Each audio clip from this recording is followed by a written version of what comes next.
How significant is this new monthly high in Taiwanese exports going to the US and also its relation to the rate of shipments going to China?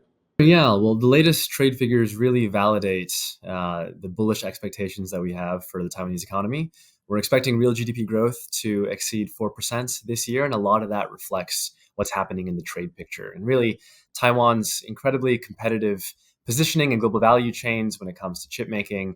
We've been seeing trade patterns in Northeast Asia start to shift over the past couple of quarters. And shipments to China and Hong Kong, those shipments are still an incredibly important part of the export basket for Taiwan. But when we look at the US is really a growing source of demand here, and it's changing how kind of the world thinks about Taiwan in terms of its relationship with the rest of the world. In your view, is Taiwan in danger of relying too much on the high tech sector, especially chips, for its economy?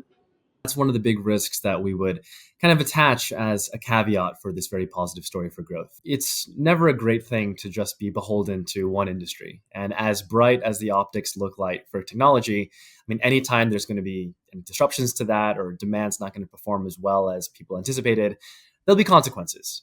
Looking into 2025, that's the big risk for kind of the immediate future for Taiwan. I mean, depending on who wins the US election, we could see US policy turn a bit more protectionist. And Taiwan is very much in the crosshairs there. As a trade dependent economy, the policies coming out of the White House could have a disproportionate effect. So keeping a close eye on what happens in November is going to be important for Taiwan as well.